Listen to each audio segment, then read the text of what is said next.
pass from Havili was magic. The shift on for Crotty. Boom, far down you go, Quackett Smith. Me, oh my, I have enjoyed that. Yes, boy. Sit back, relax, put your belt on, and enjoy the show. Welcome to Season 3, Episode 36 of the Draft Rugby podcast, where we primarily discuss fantasy super rugby, the game they play online in heaven.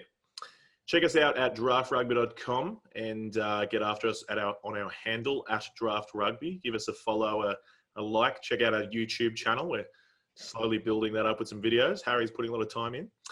I am your host, Cargie, and I'm joined by the aforementioned Harry and Nelson to bring you a completely unbiased preview to the Wallabies winning Bledisloe 2 in Eden Park and breaking the hooroo.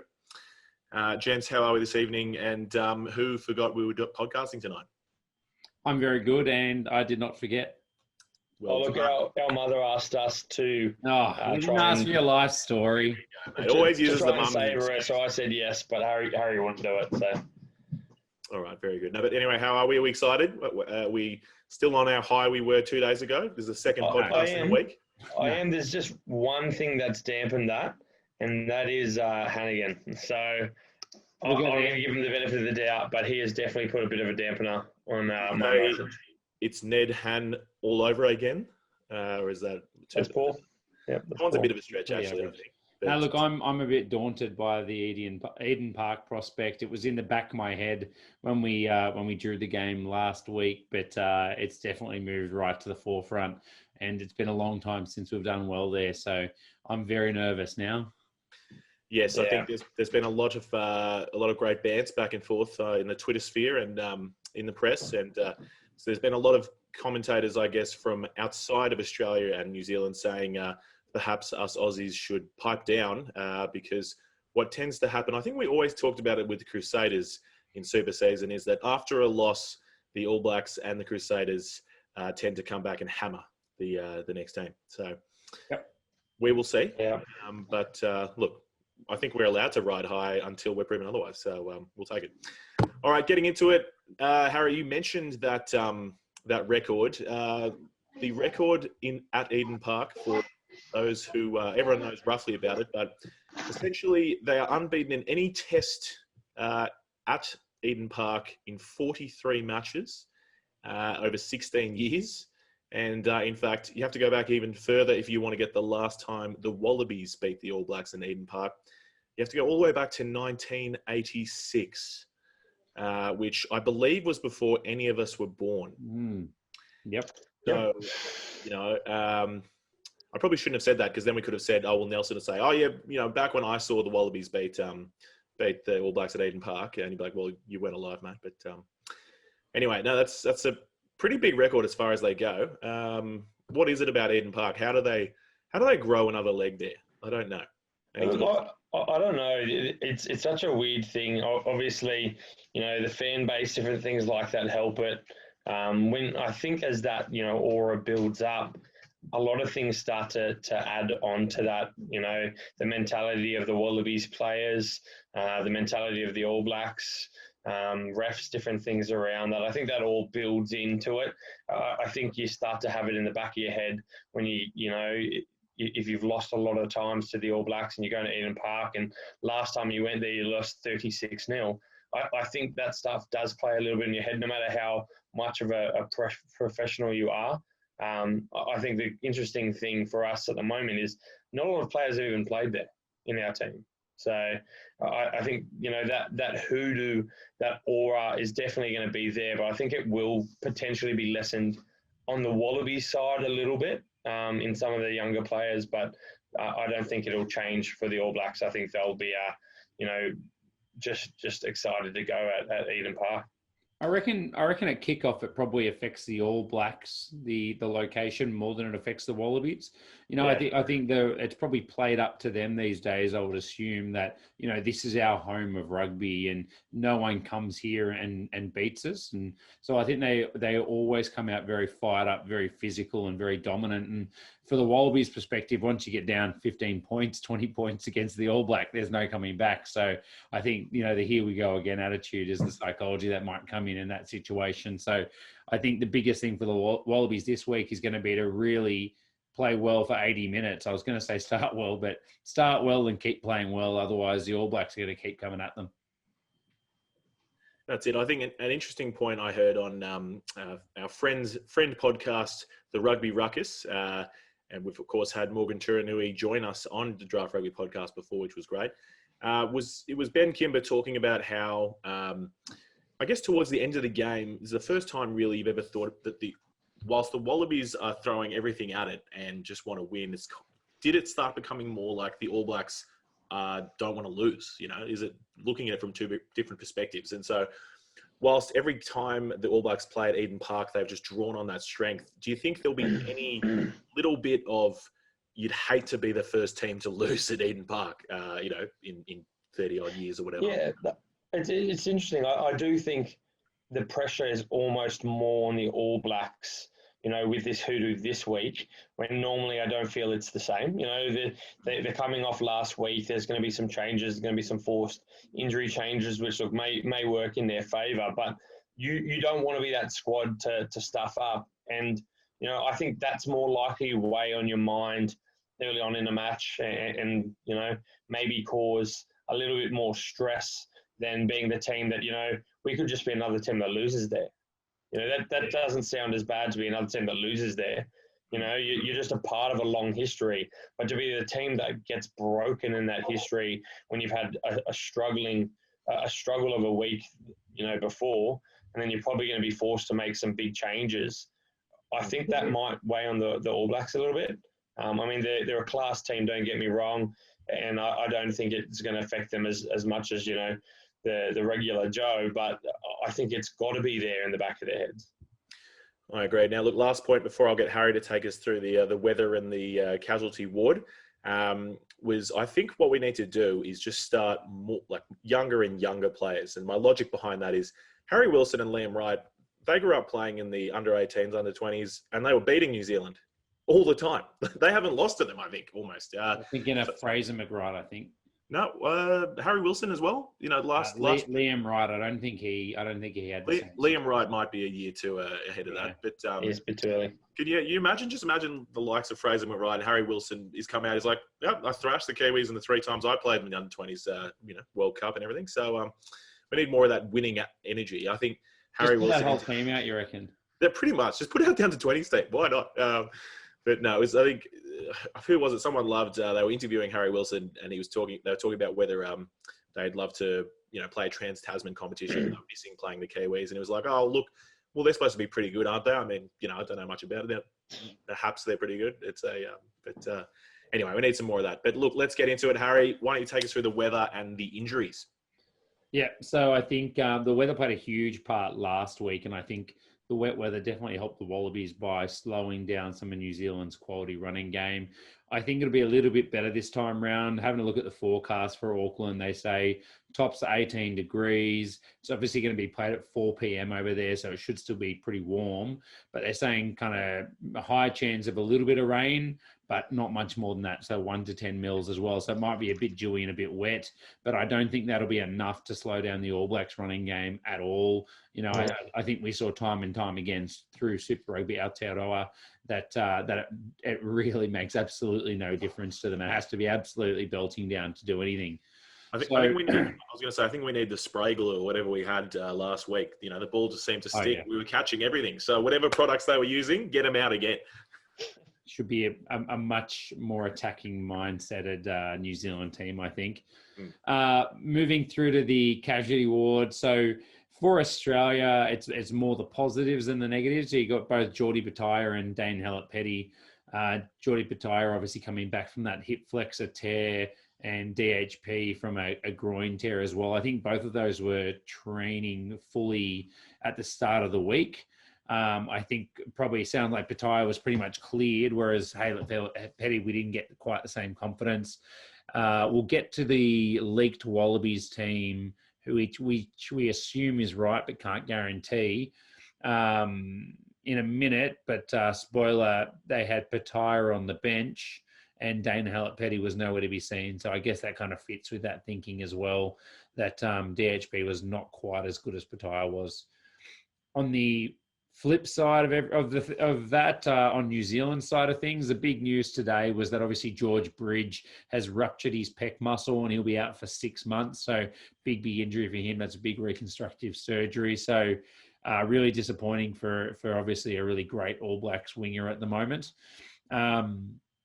That'll have some repercussions around the back three. And I think the most obvious thing that'll change that is what happens to Richie Mo'unga, and Bodie Barrett, who they both had a bit of an injury cloud over them. Richie with his bruised shoulder from getting hit a few times and trying to tackle Dungunu, and Bodie Barrett had some Achilles tightness. Now, they brought Josh Ioana in early in the week as injury cover, but he's actually been sent back to play Mitre 10 Cup. So to me, that says that they've got a lot more confidence in those two guys. So my expectation is Richie Mo'unga plays 10 and Bodie Barrett plays 15. And then therefore, there's not really the same stress of trying to work out how to deal with the injury from George Bridge. A couple of other quick ones as well. Sam Whitelock dealing with concussion, hasn't trained through the week. He has got 7 days turnaround to get right. So if everything goes swimmingly for him, he will play, but he has to really tick every box all the way through. So that's not a guarantee. And then who takes his place? Or Scott Barrett's fit again. He's been out for 3 months with toe surgery. So it'll be a big ask for him to come back in his first game and start. But the alternative is obviously Tupou Vaa'i. Mate, toe surgery. Don't you just bloody tape them together and get on there? My toe's broken, man. I've been getting on with things. So I don't know about Scott Barrett. His toe's probably bigger than yours, but still, it's a Nelson, you might be on mute there, champ. Oh, that's the best we've ever heard from him. Really, that's A+. Didn't know we could do that. Yeah. Oh my god. That's probably for the best. Was there any? That was all the injuries. Look, you missed one. It was just assistant coach for the All Blacks, Plumtree. I think he has to have his tear ducts examined. He was just talking today about how the All Blacks don't cry and get on with it, whilst proceeding to cry for about the entire interview. So. Look, I heard some rumours that he was probed very heavily by a reporter and kept getting pushed and questioned on it. So hopefully that is what it was, because if not, it looks a little bit salty and looks like he's a little bit nervous in his mentality. But look, I think if you've got someone pushing you and all we get to see is, the specific quote and not the question being asked, it's definitely going to look bad as well. But it did sound very much like a cry in the midst of saying we do not cry. Yeah, I won't give him that defence because he's been wasn't he the head coach of the Hurricanes? He's been a head coach of a Super Rugby team. He's dealt with all kinds of media probing and questions. It's not like him stepping up to assistant All Black coach means this is a different type of presser. I'm not saying he was tricked, but I mean, he might not have been the one to bring that up. He might have just answered a question. He definitely wasn't the one to bring it up. I saw the question being asked. Definitely wasn't the one. But of course, we love the All Blacks bringing up the the guys who created the off the ball antics, bringing up the Wallabies, just flipping the script. Steve Hansen-esque, getting their head in the media. I like it. But look, Dave Rennie won't bite at that. If you watched his post match press conference last week, he was fantastic. Whenever I asked him this stupid question, he was like, "No," or "Yep," just moved on. It was great. I loved it. But, all right, well, let's get into the team changes. Nels, do you want to start us through with the Wallabies, mate? You've been muted, so we'll give you the chance to speak a bit. Yeah, no problem. Look, we've got the league team, right? Do you want to read through the league team for us? The actual team? Yeah. Yeah, that was what I was going to do. Oh, good. Excellent. So Tom Banks was asked to, solidify his spot and make it hard for DHP to come back in. And it looks like he's done enough starting on the weekend. The wings, there's no changes. Dalgoon and Korobidi had awesome games. Same in the centres. Paisami and Tamua are starting in the centre pairing with O'Connor and White. So basically the whole back line is the same in terms of the starting side. On the bench, Jake Gordon gets another crack, as does Reece Hodge. But Jordan Patea takes that third bench spot. So Lolesio gets dropped from that side. His time will come soon enough, I think, in the Rugby Championship. Before you get to the forwards, I said before you get to the forwards, I think Reece Hodge has got to be almost the perfect 23, doesn't he? You know what I mean? Just not only can he come on in any position, literally any position. I mean that boot at the end of a game. What can you do? Yeah, look, I think there's something special, about having a man like that on your bench. You don't want to have too many players that could play too many roles. You need some specialists. But as a 23, I think it's pretty awesome to be able to have a guy that can fill almost anything from 10 to 15. I think it's a pretty unique thing. And then to be able to potentially have the biggest or one of the biggest boots in international rugby is pretty awesome as well. Well, he came on at centre as well, didn't he? He did. For Paisami. Who did he come So off with? I think they did Paisami? say Yeah.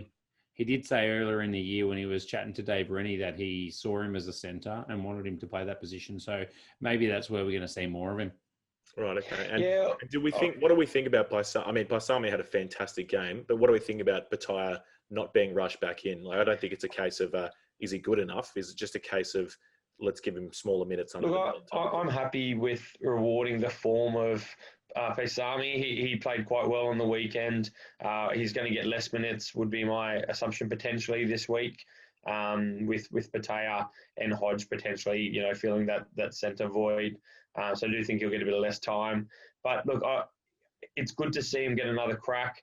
It shows that Rennie's going to reward form like he did with Banks as well. It's good to also not rush Bataya back in. We know he has a long history with injuries. Although it'd be tempting to throw him in, I'm happy with him coming off the bench for both himself and Paisami. And you do lose a bit if you take Paisami off. Like his defense changed the game because Richie Mo'unga was never ever comfortable at first receiver because he didn't know when Paisami was just going to fly in and knock his block off. Yeah, he had so Paisami deserves the spot. He deserves a run. I agree that you had those two hitmen in the centres, and that puts a whole lot of pressure on that attacking line. Obviously, in open space, not so much, but it did shut down a few opportunities where Bataya, we might see him fill a wing spot at some point in this match. And also, it's brilliant bringing on Bataya just to lift the game. Like that's you want your offense at the end of the game. Bring him on to really step it up a notch. That's awesome. Yeah, the hit squad. Moving into that back row, Harry Wilson moves from number 6 to number 8. Michael Hooper again at 7. Ned Hannigan comes into that starting spot for number 6. What did you say? It's a bit of a tough thing for him. I think he had an improved year. It is a bit frustrating. I don't think he deserves the spot. But when you look at his numbers throughout the season, he had 58 tackles, 3 misses. So, he had quite a good defensive year and a good year in the lineouts. I would not be putting him there. I'd love to see Nasarani in there. I wouldn't mind seeing Swinton in there just to be physical in a game that we're going to really need that physicality. But look, I'm a big fan of Dave Rennie, and Dave Rennie's obviously seen something in him, and I'll give him this chance. But if he's mud, he's not getting a chance ever again. So let's be honest, he's been picked to patch a hole in the lineouts because they know they can't lose that much set piece. And to me, you pick Liam Wright. He would have fixed the ruck issue, whereas Ned Hannigan is not physical enough at the ruck, and he would have offered another jumping option as well. So to me, Liam Wright was the right call, so I really hope that the league team is wrong. Yeah, Liam Wright's come into the bench on that lineup there for us, so hopefully we see him get some significant time. 79 minutes. Sorry? Hopefully he gets 79 minutes.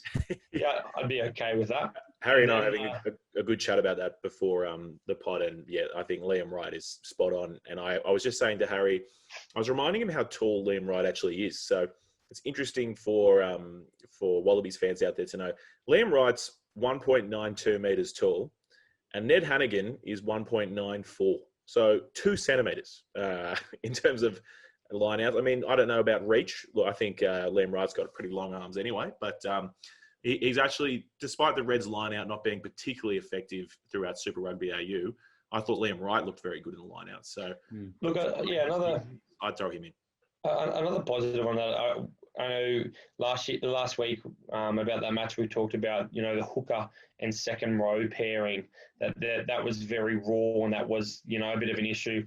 Whereas we've got Brendan Pangamosa coming in to start at hooker. So he's throwing at Lukan Salakai-Lotto, but we could have had him throwing at Salakai-Lotto, Wright, Harry Wilson, having 3 potential jumpers there that he is throwing to regularly. Yes, I know that their lineup hasn't been necessarily amazing, but there is a bit of a communication there which would be a bit more solid than him throwing. I don't think I don't know if he ever has thrown to Hannigan, to be brutally honest, because Hannigan's been missing from that international squad for a couple of years.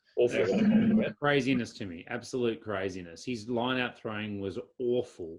Yeah, I would love Ulysses get that start. To me, that made the most sense.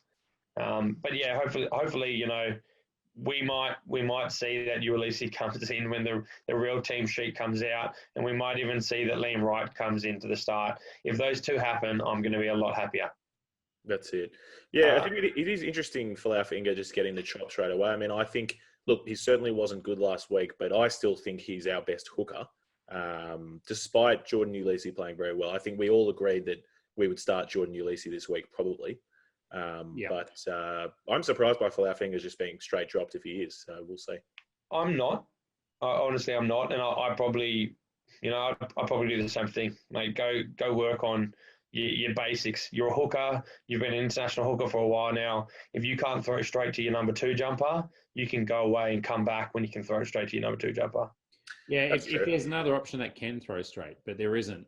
So, like, to me, that one position reeks of me to this is a jumping the gun on a league team. I assume the way they've gotten it is by watching training or something like that and recording down the A and B side or something along those lines. Like that's a big call, BPA, straight to start. Yeah, I think if we think about it, Ulysses is probably our best defensive hooker and probably strongest over the ball. For Laufinger, I'd have to say is our strongest ball runner and most skillful hooker for mine. And BPA is probably just the best at scoring tries, sniffing out tries. I mean, it'd be for Laufinger, obviously, is no stranger to tries, but BPA just when he gets close to a lot of pick and drive tries. Look, he definitely adds a few things. I think the most all round kind of hooker that could fill that void is Ulysses.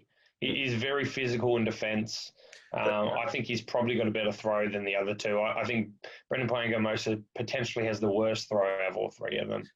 Yeah. But let's see how they go. Let's give them a crack. I think on the rest of that forward pack. I was just going to say, I'm rounding out. I think Ulysses, I would start him for sure because I think we need to lift the physicality again. You know what I mean? We did get under their skin. We did win that last week. Yep. Let's lift it again. Just force them back. Yeah, I do like that. But yeah, look, we've got Matt Phillip, Lukan Salakai-Lotto staying in the locks with Taniela Tupou and Slipper. That's all the changes. So we've got Liam Wright onto the bench. We've got Geordie Pateo onto the bench as well. Cool. Excellent. Harry, do you want to take us through New Zealand?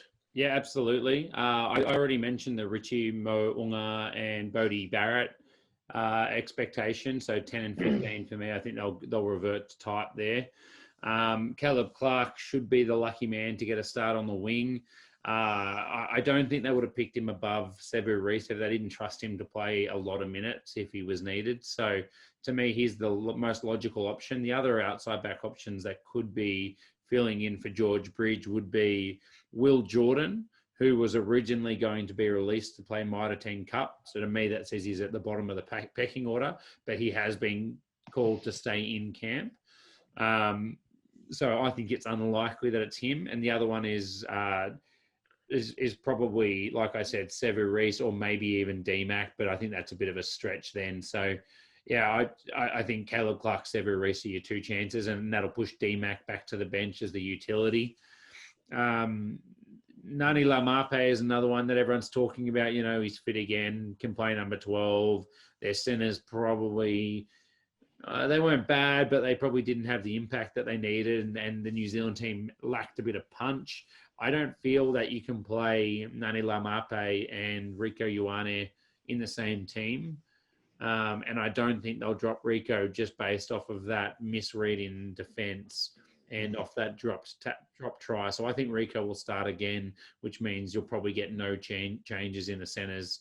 If anything, maybe ALB gets a run, but they'll be hesitant, surely, to make too many changes after they looked a little bit lacking a bit of cohesion as it was.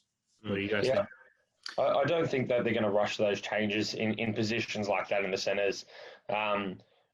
I don't think it would be out of the world to see Anton Leonard-Burrell come into that side, but I don't think they're going to want to throw a spanner in the works by dropping Rico.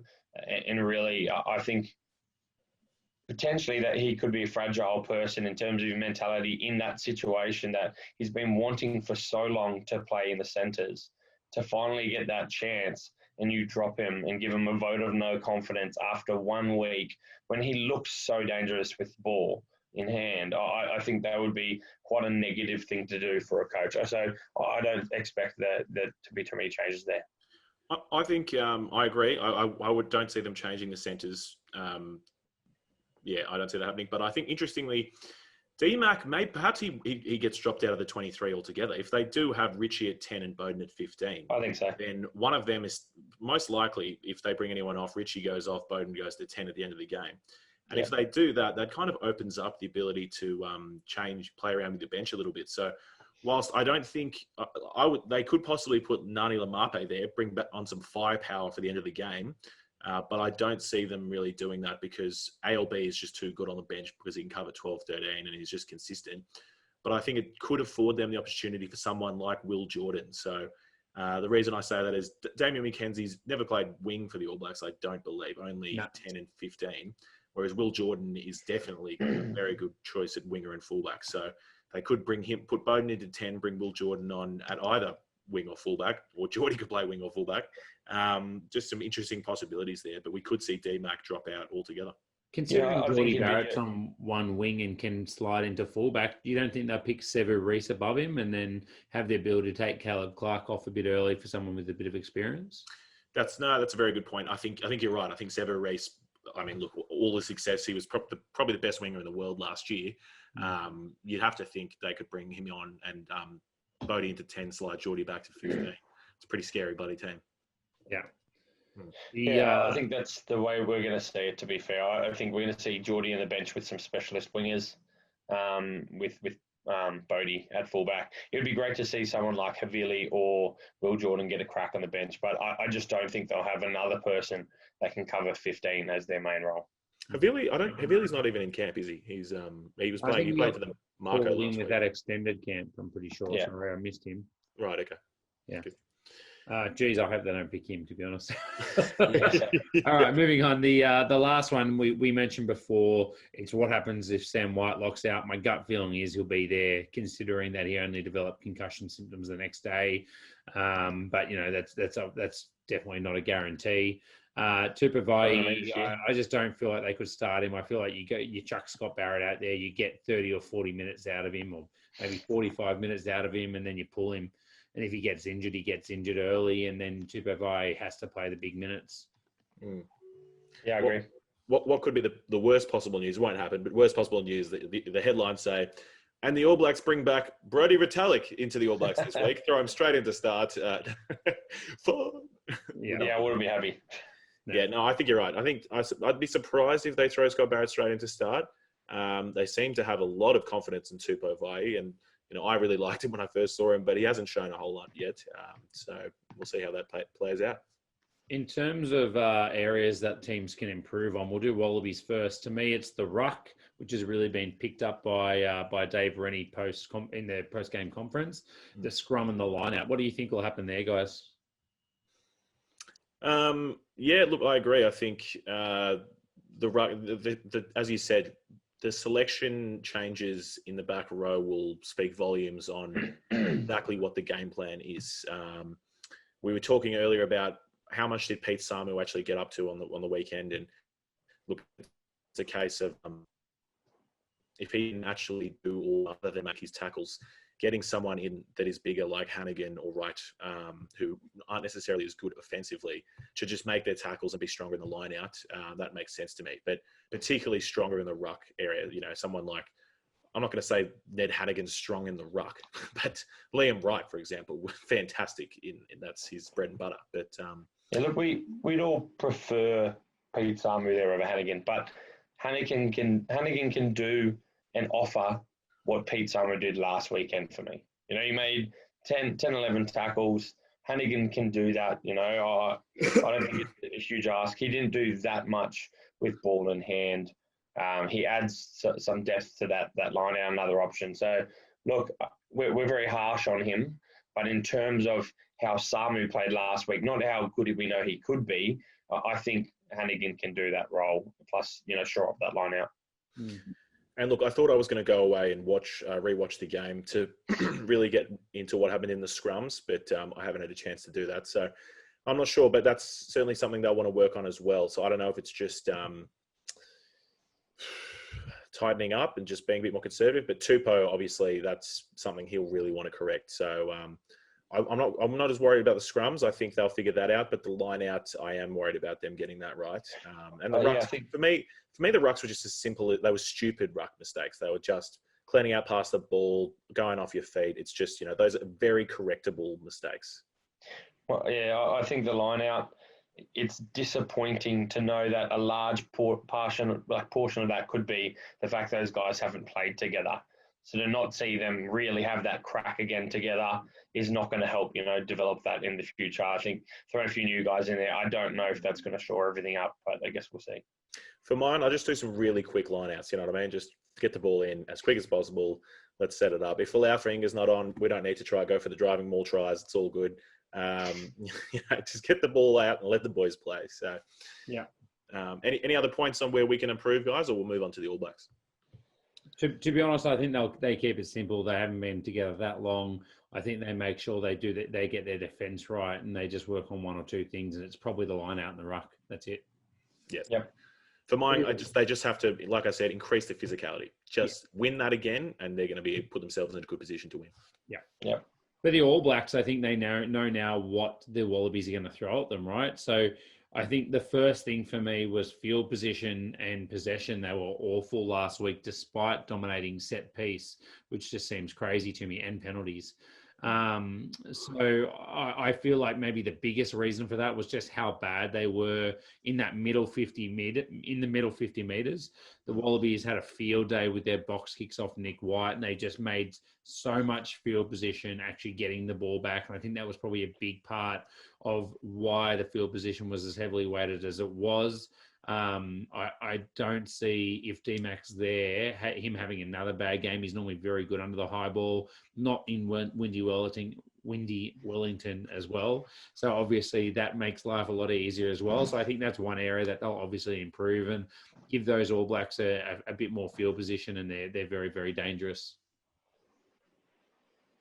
Yep. Nels, you got any thoughts?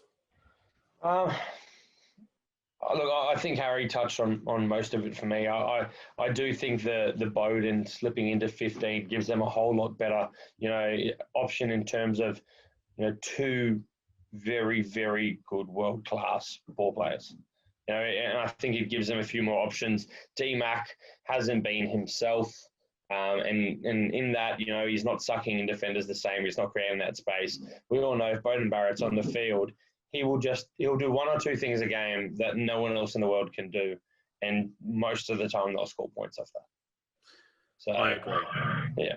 Sadly. I think we talked about off air afterwards just how Ian Foster had, you know, perhaps shooting himself in the foot a little bit, just in some pre-Bledisloe interviews, just talking about how Geordie Barrett was probably the form fullback in New Zealand, and you know, then why they said, well, then why haven't you picked him? And it was like, oh.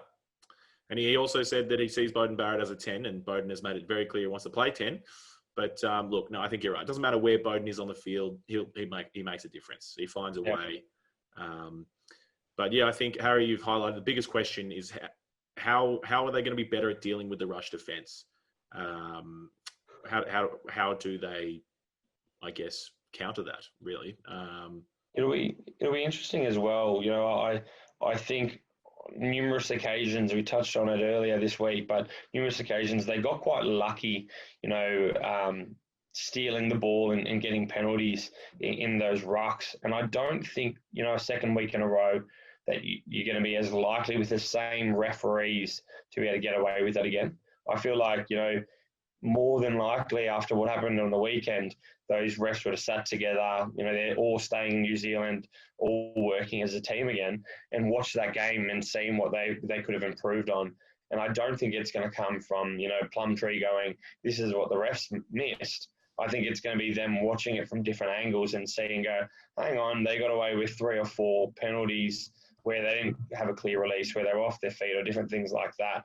So I think, there might be a little bit more vigilant around that breakdown, and maybe that's something that could work in the Wallabies' favour.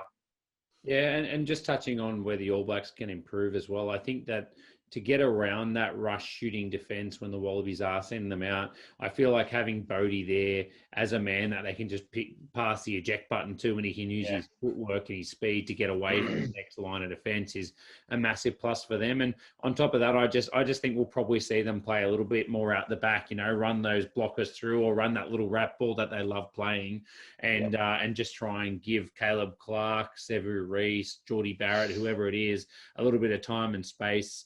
And they're just so dangerous from that. So I think that, and then my last point would be, historically over the last couple of years, I think New Zealand's answer to the rush defence has been their short kicking game. So maybe we see a lot more kicks from Richie or Bodie to try and counter that as well. I think that's huge. Just the second option for Richie. So Richie had a lot of his time cut down last week, but being able to throw, either way or a little bit deeper to Bowden, and he gets that extra second or two for those to make a decision. That's going to be huge. I think it'll be interesting. They're such a smart setup. I think, Rennie's going to understand that, they're going to have answers to that rush defence. You can't send Paisami out from 13 to hit Mo'unga again this week. I honestly just don't think you can. Unless you're hitting him as he's getting that ball. If there's any time when he's got Bodie behind them, you're much more likely to get caught out now that they know it's coming. So I think the All Blacks are going to be all over that. So if the Wallabies don't change that up, the All Blacks are going to probably capitalise on that. Yeah, I think just the last point I'm rounding it out, Harry touched on it, going wide, but I think, they'll be really looking to get the ball into both Caleb Clark and Sevu Reece. And Caleb Clark, how destructive have the Blues been down that left wing? We talked about, didn't matter if it was Caleb Clark or Mark Talea, the stats for those guys on that left wing had been freaky, but Caleb Clark, wowzers, this is going to be a huge test for Filippo Dangunu to I swear Clark's put on 20 kgs. That's it. All right. Well, very good. Let's round out this short pod, this very brief pod that seems to always blow out, with a few listener questions. So I think we had just tweeted out probably a couple of hours ago, so heaps of notice from us. But got a few listener questions in on either Twitter or YouTube. So that's at Draft Rugby. Give us a follow on both of those. And our first question was from Lachlan Fremantle. And he's asked, where is Rory Arnold at with his injury? And who replaces Rob Simmons on the bench this weekend when he is inevitably dropped? Well, Lockie, first of all, I would love Rob Simmons to be dropped. From the planet would be great, not just... Ned Hannigan just got picked, mate. Rob Simmons isn't getting dropped. I know, it's very worrying indeed. But do we know Rory Arnold, where he's at with his injury? So He fractured his arm about 2.5 weeks ago now, fractured his hand. So basically you'd expect it's a 6-week injury with something like that. So he's probably still 3 or 4 weeks away. And, he would still be over in France as well. So he's not actually been released until the international window officially starts, which I think is the start of November from memory. So I guess we're probably going to see him 2 or 3 weeks into the Rugby Championship if it goes ahead and if they decide to bring in an injured player. And if we allow anyone to fly from France into Australia, to be honest, they seem like they're all getting bloody coronavirus again. We'll make a special exemption for Will Skelton. I'll personally go fly and pick him up if he's available. But the hot tip and the news that looks like it's just been released is that the Springboks are out of the Rugby Championship. So we're going to be facing a shorter, 4-match Rugby Champs. So it means we're probably not going to see someone like Arnold rushed in. Well, I think stay on topic too now. Yeah, huge. But Brad breaking news. No, I like it. I think what we should do then is, if the Wallabies haven't won the Bledisloe yet, we'll just replace those games that South Africa was meant to play with extra Bledisloes, just to give us more chances to win. Does that sound good? Yeah. Yep. Okay. All right. Best All right. of 5? Best of 7. Nah, best of 7, guys. Best of 7? Best of 9. NBA playoffs? No, all right. Anyway, and the last, another listener question we had was from @Ballymore Rat, keen follower, and some great bands. He said, what's stopping the Wallabies from performing a pre-game Indigenous dance? It would be epic to face off against the Haka. Keep up the great work, gents. Love some feedback. Only positive feedback, though, please. We've probably. Sorry, it'd probably be good, to have someone with a bit of a, I suppose, an Indigenous perspective answer this question. I know from my sort of readings into it, the Maori were quite a warring, tribes. Like, tribes always fighting, so they used hukas regularly. Whereas the Aboriginal people had been in Australia for so much longer, had so much more land that, it wasn't a typical thing to necessarily have a war dance. Rugby leagues brought in, the Indigenous sort of war dances beforehand. Talking to a few people I know with Indigenous history, it sounds more like that's a little bit fabricated and not necessarily completely based on tradition. I'd be happy to be proven wrong if that's true. I do think there's something there that can be done. I don't think it's necessarily something to compete with the haka. And I think it'd be a great thing to see maybe done in Australia. Yeah, and the other thing is, it helps if we have, a single Wallaby with Aboriginal heritage as well. The fact that they're not a massive part of our game at the moment is really disappointing, and it probably doesn't lend itself to us being looked at positively to perform something like that. So, whatever we do would have to be very respectful to the Aboriginal people as well. And like Nelson said, I think we probably need an Aboriginal perspective on that. Would have been a good one for us to organise in advance, maybe. But I know you don't want to offend anyone either. Yeah, in recent years when we've done the Welcome to Country and things like that, prior to the haka and team songs and national songs, I think that's been really, really good to see. And it's its own flavour. It's not trying to do what New Zealand do. It's trying to work from our own culture and how Australia works. I like that. Yeah. I agree. And look, spoiler to our long-time podcast listeners, if you are not watching the video that's up on YouTube, please go get after it. But if you are watching the video, you would know that we are 3 of the whitest guys in Australia. So we are not really qualified to comment, but look, I think it's something they certainly looked at. Particularly, Curly Beale really, made a lot of effort to get something like that involved. I think there was a test in Suncorp where they did. The Wallabies didn't do it, but they did have an Aboriginal kind of war dance, if you will, and it was great. And I think we all love the Indigenous jerseys. We think those are fantastic, and that. That they really should be a fixture, like worn at least once, every game. I would love them to wear them every game, but yeah. So look, I think it's just difficult to bring something in that you haven't been doing for a long time as well. Like obviously the Pacific Island nations and the Kiwis have been doing this for a long time. I think it's very difficult to bring something in, and other countries would suddenly be like, "Oh, I want to bring something in." It is one of those weird scenarios where, when you're another country, particularly in a World Cup, you just have to stand there and face the haka. You feel like you're being put on the back foot from the beginning. But you don't want to feel disingenuous as well. I think if Australia can, start how they have, welcome to country, the Indigenous jersey. Work to try and get some Indigenous people involved in the game a little bit more. Then you've got people in the game with that voice as well that can help, shape how they want that to be shaped in the future. That's great. And I think the last comment I'll make is I think they did say that last weekend the Wallabies did stand in, look, they sometimes call it the flying V, but someone said this weekend the boomerang formation. So we'll just toss that out there. But the other one I think quickly we should bring back is Waltzing Matilda. Just play Waltzing Matilda in Australia and have all the fans sing it, or the fans sing it. That's it. just everyone sneak some speakers into any Aussies that are in Auckland attending this match. Just sneak some speakers in both your pant legs and just blast that out. Just sync them all up somehow. We'll make it happen. But Definitely fantastic. don't do it during the haka unless you want to be decked.